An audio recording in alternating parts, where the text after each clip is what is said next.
কি গো, টিফিন খাওনি কেন? ওই তো দুপুরবেলা সবাই মিলে বিরিয়ানি আর চিকেন চাপ খাওয়া হলো আজ। মানে? পরশু তোমার পেট খারাপ ছিল আর আজ তুমি এসব খেলে? কি বলো তো তুমি? বাথরুমে যেতে যেতে কি হাল হয়েছিল খেয়াল আছে? ওহ, চুপ করো তো। সব সময় তোমার এই বকর বকর একদম ভালো লাগে না। রোজ রোজ টিফিন দাও বা কেন? কতবার বলেছি বাইরে খেয়ে নেব। বিরক্তির সুরে স্ত্রী পিউকে কথাগুলো বলে মোবাইলে মনোনিবেশ করলো রক্তিম। মঞ্জিরা আর যাই হোক, পিউয়ের মতো ঘ্যানঘ্যানে নয়। চ্যাটের মধ্যে মঞ্জিরাকে কিস ইমোজি দিতে দিতে ভাবল সে বাইরে খেয়ে নেবে। রোজ রোজ ওই তেল মশলা দেওয়া খাবার খেলে শরীরের যা হাল হবে আর দেখতে হবে না। কথাগুলো বলে মুখ বাঁকিয়ে সেখান থেকে চলে যাও পিউ। এই, নুন জলে গার্গেল না করে শুতে যাবে না? কাল ঘুমের মধ্যে বেশ কয়েকবার কাশি হয়েছিল তোমার। আবার শুরু হলো। আচ্ছা, তোমার কি আর কোনো কাজ নেই? না নেই, টেবিলের ওপর নুন জল ঢাকা আছে, তাড়াতাড়ি যাও, ঠান্ডা হয়ে যাবে। একরাশ বিরক্তি নিয়ে উঠে যায় রক্তিম। পিউ যতই বলুক না কেন, রক্তিমের প্রতি তার এই যত্ন, সবসময় ভালো মন্দ সব দিক খেয়াল রাখা রক্তিমের নিজের কাছে কিন্তু ভীষণ বিরক্তিকর। তার মনে হয় পিউ যেন আসলে এরকমভাবে তাকে নিজের কন্ট্রোলে রাখতে চাইছে। সে তো আর বাচ্চা নয়, নিজের খেয়াল সে নিজে রাখতে পারে। কারণে অকারণে পিউয়ের তার জন্য উতলা হয়ে ওঠা তার কাছে বড্ড বাড়াবাড়ি মনে হয়। আসলে পিউ একটু বেশি ঘরোয়া। 3 বছর বিয়ে হয়ে গেছে রক্তিম আর পিউয়ের, এখনও বাচ্চা কাচ্চা হয়নি। তাই পিউয়ের সমস্ত জগৎ জুড়ে শুধু স্বামী রক্তিম। রক্তিমের সুখের জন্য সে সব করতে পারে। রক্তিমের পছন্দের খাবার বানানো থেকে শুরু করে অফিস থেকে ফিরে রক্তিমের যাতে কোনো রকম কোনো অসুবিধা না হয়, তাকে যেন কোনো জিনিস খুঁজতে না হয়, সেই জন্য সব কিছু তার হাতের কাছে রেডি করে রাখা। এসবের মধ্যে নিজেকে ব্যস্ত রাখতেই পিউ ভালোবাসে। ছোটবেলায় মা বাবাকে হারিয়েছে রক্তিম, তাই তার প্রতি একটা আলাদা সহানুভূতি আছে পিউয়ের। কিন্তু পিউয়ের এই ঘরোয়া পতিব্রতা রূপ রক্তিমের বড্ড একঘেয়ে আর বোরিং লাগে। তার পিউয়ের সহচর্য, কোনো নতুনত্ব নেই। সব সময় শুধু এটা করো না, ওটা করো না। সেই জায়গায় অফিসের কলিগ মঞ্জিরার সঙ্গে সময় কাটাতে তার বেশ ভালো লাগে। কি স্মার্ট মঞ্জিরা, কত সুন্দর কথা বলে, আর সবচেয়ে বড় ব্যাপার, কত কিছু জানে। যে কোনো প্রবলেমের সলিউশন ওর কাছে পাওয়া যায়। রক্তিম ওর ব্যক্তিত্ব আর উপস্থিত বুদ্ধি দেখে মুগ্ধ হয়ে যায়। প্রায়ই অফিসের পর দুজনে একসাথে বেরোয় তারা, কোনো কফি শপে কিছুক্ষণ গল্প করে কফি খেয়ে তারপর বাড়ি ফেরে। কিন্তু ওইটুকুতে যেন মন ভরে না রক্তিমের। আজ কয়েকদিন হলো মঞ্জিরাকে একান্তে কাছে পেতে ইচ্ছে হচ্ছে ভীষণ তার। ছুটির দিন হলেই ভীষণভাবে মিস করছে তাকে। মঞ্জিরা ডিভোর্সি, এই শহরে একাই থাকে। বলতে গেলে কোনো পিছুটান নেই। অনেক ভাবনা চিন্তা করে দুজনে মিলে একসাথে থাকার ডিসিশন নিল তারা। রক্তিম খুব খুশি, শুধু পিউকে কিভাবে বুঝিয়ে রাজি করবে সেটাই চিন্তা। খুব কান্নাকাটি করবে নিশ্চয়ই। পিউয়ের বাবা মা কিংবা নিজের বাড়ির লোকজন কেউই যে ব্যাপারটা সহজে মেনে নেবে না তা খুব ভালো করেই জানে রক্তিম। সব কিছু ম্যানেজ করে শুধু নতুন বছর থেকে একসাথে শুরু করবে তারা থাকা। এরকমটাই আপাতত ঠিক হলো। বাস্তবে রক্তিম যেরকম আশা করেছিল সেরকম কোনো কিছুই হলো না। সে যে আর পিউয়ের সঙ্গে থাকতে চায় না, এই কথাটা শুনে একেবারে স্তব্ধ হয়ে গেল পিউ। একটুও কান্নাকাটি করলো না, শুধু বলল, তুমি যাতে খুশি হও সেটাই করো। তোমার যদি আমার সঙ্গে থাকতে ভালো না লাগে তাহলে আমি চলে যাব। কালই আমি ভাইকে বলবো আমাকে এখান থেকে নিয়ে যেতে। না না, এত তাড়াহুড়া করার কিছু নেই, তুমি কয়েকদিন পরেও যেতে পারো।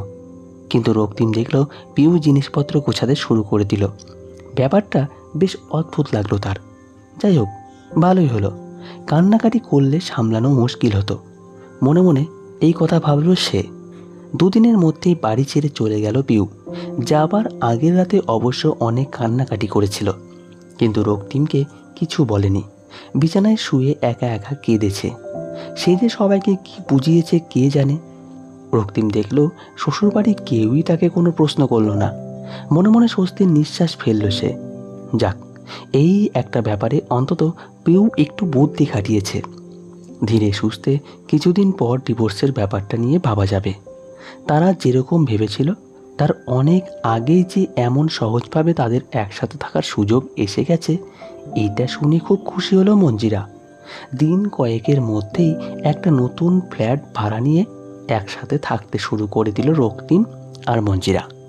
রক্তিম খুব খুশি, উত্তেজনায় সারাক্ষণ টকবক করে ফুটছে একেবারে। পিউয়ের সঙ্গে থাকতে থাকতে লাইফটা কেমন যেন বোরিং হয়ে গেছিল। মঞ্জিরা কি সুন্দর নিত্য নতুন সারপ্রাইজ দেয় তাকে। তার নিজের মধ্যেও যে এত রোম্যান্স আছে সে তো জানতই না। এরকম বাঁধনহীন উদ্দাম জীবনই তো তার পছন্দ। ইস, আরও আগে যদি মঞ্জিরার সঙ্গে দেখা হতো, জীবনে 3টে বছর এরকমভাবে নষ্ট হতো না। মনে মনে ভাবে রক্তিম। ঝড়ের গতিতে মাস 2 কেটে যাওয়ার পর একদিন অফিস থেকে ফিরে চা বানাচ্ছে রক্তিম। রোজ অফিস থেকে ফিরে এটা তার ডিউটি। পিউ থাকতে কখনো তাকে কিচেনে ঢুকতে হতো না, কিন্তু মঞ্জিরা সাব জানিয়ে দিয়েছে যেহেতু দুজনেই অফিস থেকে টায়ার্ড হয়ে ফিরেছে, সব কাজ দুজনকে সমানভাবে করতে হবে। সমানভাবে বললেও রক্তিম দেখে মঞ্জিরা প্রায় কিছুই করে না। সুন্দর কায়দা করে তাকে দিয়েই সব করিয়ে নেয়। আনমনা হয়ে চা ঢালতে গিয়ে গরম চা একটু হাতে পড়ে যায় তার। চিৎকার করে ওঠে সে। ছুটে আসে মঞ্জিরা।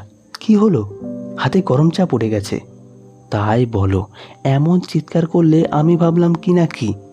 ঠান্ডা জলের তলায় হাত রাখো, ঠিক হয়ে যাবে বলে নিজের চায়ের কাপটা নিয়ে চলে গেল সে। হাতটা বেশ জ্বালা করছে।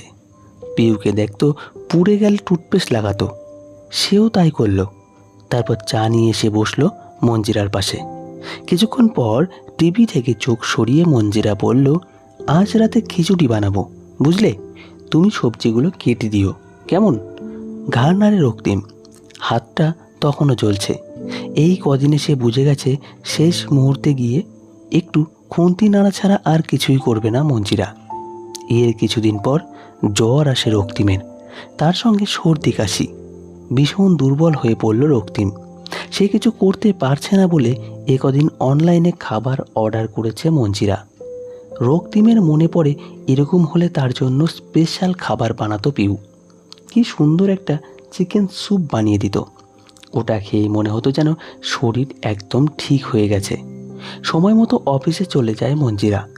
বিছানায় শুয়ে শুয়ে পিউয়ের কথা আজ খুব মনে পড়ে রক্তিমের। সত্যি, আজ যদি পিউ পাশে থাকতো তার, সারাক্ষণ তার মাথায় হাত বুলিয়ে দিত, থার্মোমিটারে জ্বর মাপত, জল পট্টি দিত, এমনকি খাবারটাও খাইয়ে দিত। তখন এসবের কোনো মূল্য না দিলেও আজ পিউয়ের সেই উৎকণ্ঠা ভরা মুখটা ভীষণ দেখতে ইচ্ছে করছে রক্তিমের। তার কিছু হলেও পিউ যেন একেবারে দিশেহারা হয়ে যেত। তখন সেগুলো নিয়ে হাসাহাসি করত সে। চোখ থেকে 2 ফোঁটা জল গড়িয়ে পড়ে রক্তিমের। নিজেকে বড্ড একা আর অসহায় লাগে তার। মায়ের ভালোবাসা সে কোনোদিনও পায়নি, কিন্তু পিউ তাকে যেভাবে আগলে রাখত, আদর যত্ন করত, তাতে যে সে ভালোই অভ্যস্ত হয়ে পড়েছে কয়েকদিন ধরেই তা সে টের পাচ্ছে। প্রথম কয়েকদিন শরীরই উন্মাদনায় মঞ্জিরাকে তার স্বপ্নের নারী মনে হলেও ধীরে ধীরে সে যে কতটা স্বার্থপর তা রক্তিমের সামনে পরিষ্কার হতে শুরু করেছে। সে যে একটা বড় ভুল করে ফেলেছে বুঝতে পারে রক্তিম। কয়েকদিন পর সুস্থ হয়ে একদিন মামার বাড়িতে যাচ্ছে বলে বেরিয়ে পিউয়ের বাড়িতে চলে আসে রক্তিম। দরজা খুলে তাকে দেখে বিরক্ত হয়ে জিজ্ঞেস করে, পিউয়ের ভাই, কি চাই? পিউয়ের সঙ্গে একবার দেখা করা যাবে? তাকে বাইরে দাঁড় করিয়ে রেখে ভেতরে চলে যায় পিউয়ের ভাই বিট্টু। কিছুক্ষণ পর ফিরে এসে জানায়, দিদি আপনার সঙ্গে দেখা করতে চায় না, কিছু বলার থাকলে আমাকে বলতে পারেন। অনেক অনুরোধ করেও সামনে আসে না পিউ। সে যে তার কাছে ক্ষমা চাইতে এসেছে সে কথা বলার কোনো সুযোগ পায় না রক্তিম।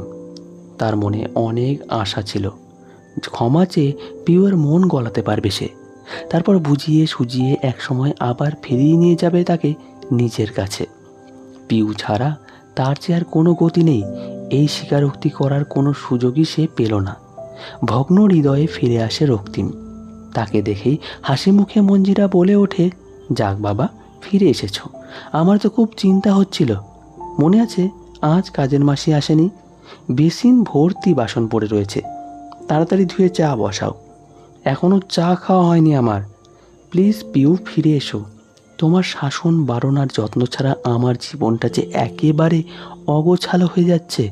প্লিজ পিউ, আমাকে ক্ষমা করে দাও। মনে মনে কথাগুলো বলতে বলতে বাসন ধুতে থাকে রক্তিম।